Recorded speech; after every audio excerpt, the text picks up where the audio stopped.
I thank the Lord for the way He has led us in the last 1 month. All of us have been all over the country, by road, by air, and moved everywhere. But we are fine, save for a mishap we had with our head teachers from Meru, and about 2 or so students we lost in circumstances that had nothing to do with the exam. All our candidates have completed the exams. They are safe and sound. They have gone back to their parents. All our directors and everyone is okay. We are in good health, and we thank God that we've come this far, even after we moved around so much without any problem. Secondly, I want to sincerely thank my colleagues, my 2 cabinet colleagues, General Kaiseri and Joe Musheru. I will shortly talk about this whole exercise and how we've gotten here, basically emphasizing the importance of the partnership approach, delivering as one government, working together as agencies of government that are charged with responsibility to deliver services to our people. That is our responsibility. But let me pause here to say that I remember last year when we released the examination, I stood up and as I said, as a responsible public servant, I tendered an apology for the mess in which we had found ourselves. By the time we were releasing KCSE early this year, 7,809 of our children did not have results. That was an unacceptable situation. We cannot live that way. We cannot claim to be responsible people. And I tendered an apology, and I said at that time that I do not wish to apologize again. I will take responsibility. The buck stops here. I will do whatever it takes on my own. With the help of the Lord Almighty, we will do the right thing this time around, even if it means waking up at 4 a.m. in the morning and going to containers at 5 a.m. in the morning, to be sure that we get it right. And you can see from the results we are about to announce today, that working together, all of us, and focusing on the task at hand, we all have the capacity and the potential to drive in the right direction so that our education sector moves in the right direction and we raise our children up in a responsible manner. We do not have to teach our children very early in their lives that you can engage in shortcuts and that you can get things without working for them, as it were. So I'm really grateful to all my colleagues, starting with my cabinet colleagues, both those who are here, the 2 of them, who are the ones who have worked very closely on this issue. It's true, as General Kaiseri said, we started this in March. You remember His Excellency the President, when he addressed the nation during the State of the Nation address, the President made a promise to the country. He undertook that we will bring about reform. And I sincerely want to say this before you as fellow citizens and fellow countrymen, that our President has remained very focused and very consistent on this issue, and my cabinet colleagues who are here can testify to the solid and focused leadership the President has provided to the manner in which we are moving forward in the education sector. Because as he says all the time, whatever we are doing for our country amounts to nothing if we are not educating our children and we are not building the human resource capacity we need. So I'm grateful, first as a citizen, not even as a cabinet minister, first of all, as a citizen of the country, that our President is that focused, is that committed, and is providing us the guidance and the support that we need.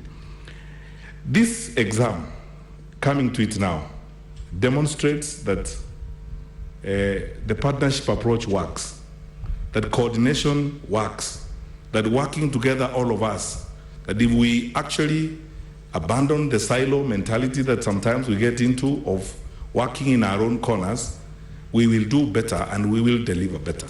I have seen some very interesting cooperation across the board, starting from our own sector in education. I want to say here very candidly, very openly, about how grateful I am personally to my sister Nancy Macharia and the leadership of the Teacher Service Commission. She has remained committed, focused, and forthright, and we have worked together. All our colleagues at the Teacher Service Commission, we have all focused on delivery of results, and we have that delivery here with us. I am so grateful to my colleagues from other sectors. The Ministry of ICT gave us staff, seconded staff to us, who have supported us, and we'll continue to work with them. I can't thank General Kaiseri enough with our colleagues in the Ministry of Interior. Everywhere I have gone, and I think I've lost count of the number of schools and centers I've visited in the last 1 month. I have been at almost every day the examination was going on. Virtually every day I was at a container at 5 a.m. in the morning or some other time. And everywhere I went, the county commissioner of the area, the deputy county commissioner were promptly present. They provided us with the guidance we needed. And anytime we had an issue, they themselves actually could even call us and advise us on what we would do. And I'm really grateful to our colleagues from the Ministry of Interior. But I want to say this to you. My heart goes out, and frankly, my heroes and heroines this year are the head teachers. Our head teachers. The strategy, when we designed a new strategy of administering exams, truth be told now, looking at the strategy later on, we actually discovered that strategy is based and is going to be dependent on the delivery of the head teachers. So if they delivered, we succeed. If they didn't deliver, we are cooked. And at some point, we were a little bit nervous. But our head teachers, and I want all of you head teachers, wherever you are in this country, our head teachers and principals, to know this. We truly appreciate you. And if we celebrate this result, we will be celebrating the work of our head teachers. The level of commitment, including yesterday when I was in Machakos in the morning to open the container in Machakos, there are about 72 centers that pick exams from that center where I was in the morning, and all the head teachers were there. And every time we've had conversations with them, very committed, very focused. And actually, I didn't know until I started interacting with the head teachers how pained they themselves were with the manner in which we ran the examination process before. Because as the head teachers, they raised the children, they trained them, and then they also got funny results at the end. So I am very grateful to the head teachers. I thank them very sincerely from the bottom of my heart. And I want to tell you this. I have come to this realization, and my colleagues in the Ministry of Education too have come to this realization. As we move forward, even from January, when we introduce more reforms and we want to drive faster to reform the education sector even better, our focus is going to be on what we do with the head teachers, how we strengthen them, how we empower them, what more tools we need to give them, and how we go forward. Because they are central to the delivery and the achievement of our objectives as we go forward. So I'm really grateful to them.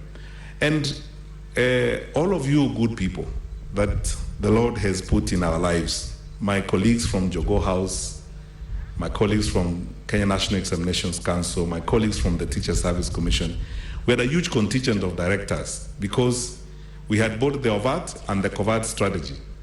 And all of you, especially the ones who were in the covert strategy, the directors and the senior officials that we worked with, I want to thank you very sincerely.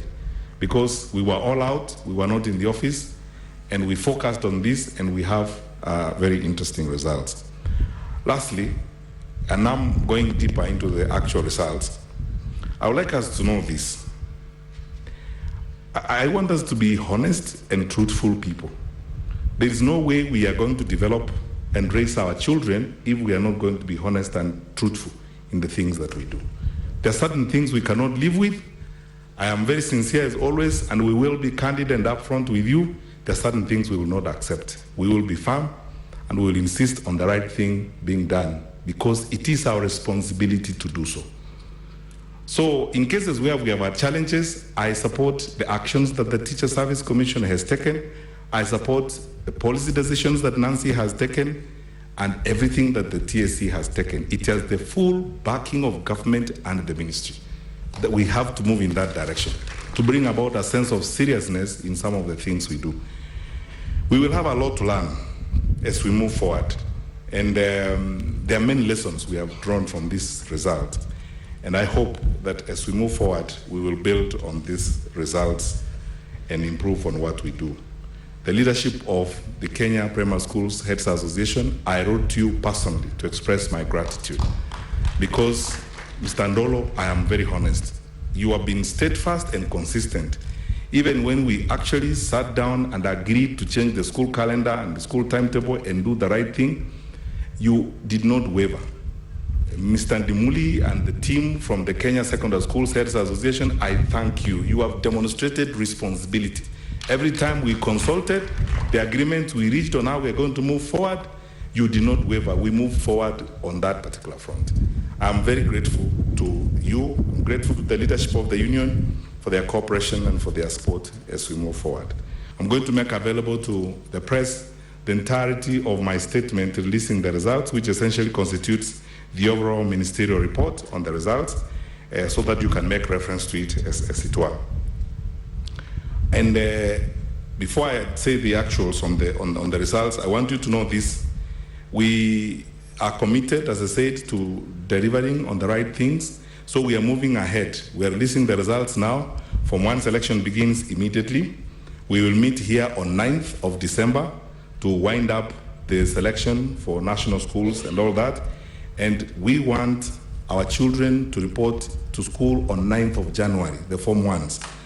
I would like that every parent goes to Christmas this year knowing where their children are going to go and knowing what is going to happen.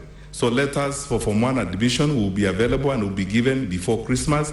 We are all going to be working to be sure that our children get their letters, so that when we are done with the Christmas holidays, we do not waste a month or 2 months the way we have been doing in the past, where we waste 2 months, 3 months in some cases, and some children report to school in March and so on. There is no need to waste time that way, because it's straightforward, and this is something we are going to do. Many of our national schools are doing selection electronically. We've already made the preparatory work. It's all sorted out and done, thanks to the work that we are doing with the Ministry of ICT.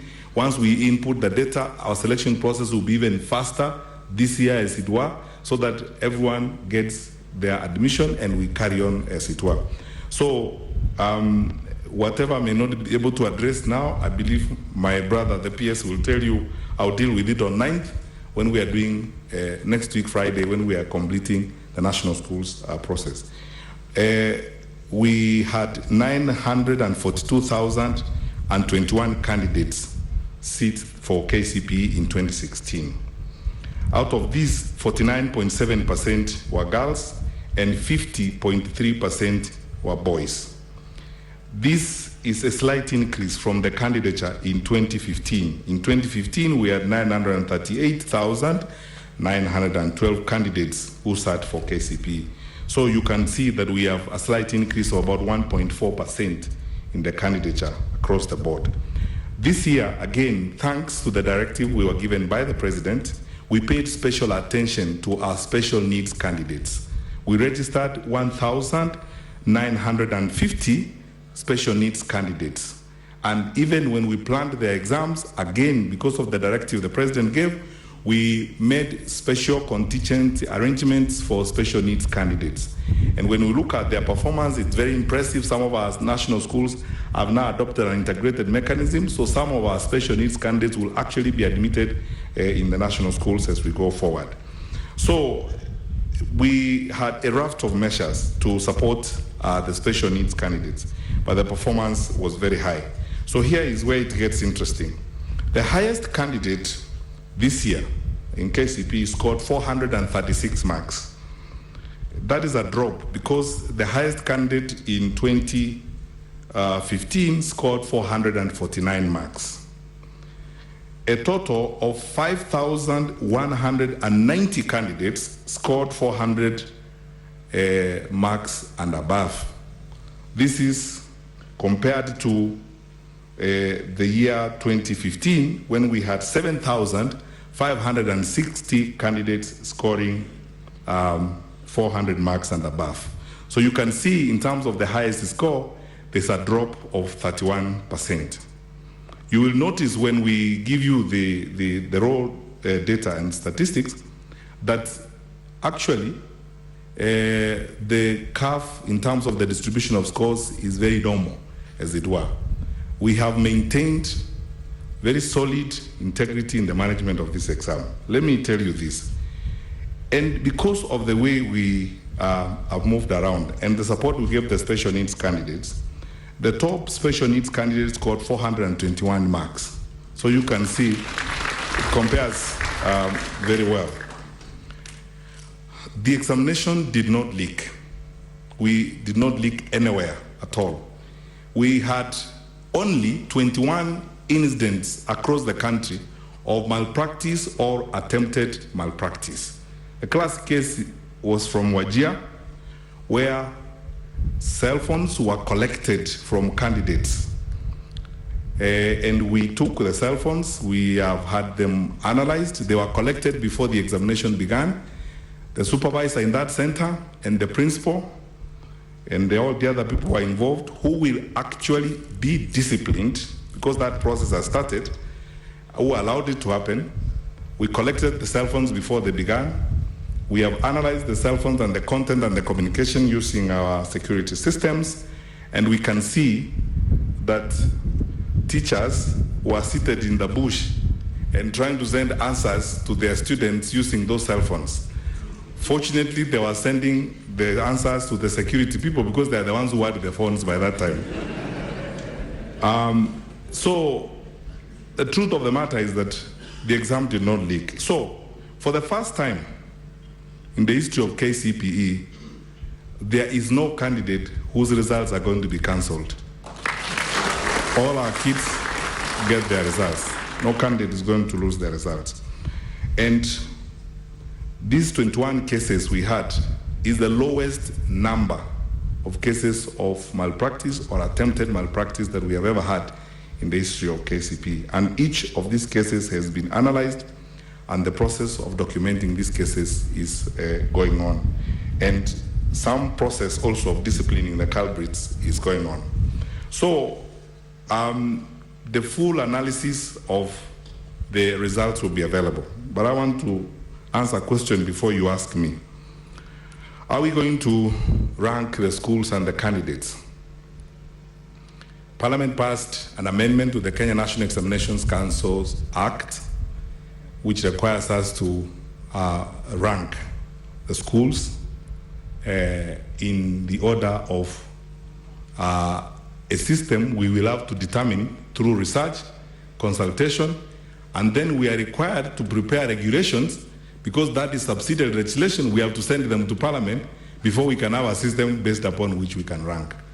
And this amendment was passed in October. It was too late for us to put together a system. I have reached out to civil society, I've reached out to other actors in the sector, so that we begin working to fulfill the requirements of that law. Because there is no basis upon which we can do ranking if we have not done what the statute prescribed when it was amended. So you'll receive all your results. We haven't done that ranking. But I needed to point one thing. If we were ranking this year's top candidate with 436 marks, he will not make it among us the top 90 in 2015. Because of what you and I know. But anyway, I want you to take it to the bank. That's where Professor Magwa says we should take the truth. This is probably the cleanest possible result you can hope to get. But there are two things I want to say. We have noticed several centers. You know, this game has been going on for a long time, but I will tell you firmly what is going to happen. Some private schools have been registering 2 centers in one school. I called in the Kenya Private Schools Association on Monday, and I had a come to Jesus with them. The issue is, we know that School X has got 200 candidates. So they choose to register students between candidate number 1 and 21. And they present us one center with 21 candidates so that their mean can go up. That nonsense has got to end, and it's ending now, 2016. We have firmly instructed the Kenya National Examinations Council, and it can't be any blunt than it is now. Firmly instructed the Kenya National Examinations Council that never again will we register 2 centers in one entity. From next year, we are going to have a one entity, one center approach. If you bring those kinds of business, we deregister you, period. That's all. You go and do your business wherever you want to do it. You cannot use our children for your own gimmicks, a selfish, greedy way of trying to market yourself using our children. And let me describe a short situation so that you can understand how sickening it is. In one school, there are 2 children from one family. And this so-called ingenious person has registered one child in the cohort of 21 and the other child in the other group, which is supposed to be seen to be either foolish or adable. Many of you are seated before me here are teachers, are trained teachers. Do you understand psychologically what you have done to those children? One will grow up with the stigma that people don't think they are smart, that probably they are second rate, all because of some guy who wants to make money and they think the smartest thing to do is to engage in that kind of business. There are certain things I don't want to say now because I am before the country. We will take this to the farthest extent. So it's as simple as that. We will never again in this country have that kind of business. From next year, we are going to do is a one entity, one center approach. And I'm not springing a surprise. I had a meeting with the Kenya Private Schools Association on Monday. And I explained to them this, and I said as ministry and as government, we will not accept it. It's now policy. NEC is instructed to proceed in that kind of manner. If anybody tries to argue against it, you deregister them, you can go and run your business where you want, but as a country, we will not accept it. 2, there are private centers. One feature that we have noticed this year, when we look at the data and the analysis we are doing, there's an interesting feature in our country where there are people who either go to NEC or for some reason, I'm trying to find out some of those officers in my own corner at the Jogo who were engaged in that, register some centers.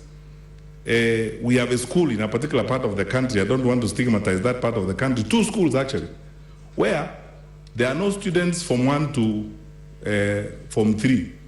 They only have from 4 students. 2 schools. And they are administering an exam.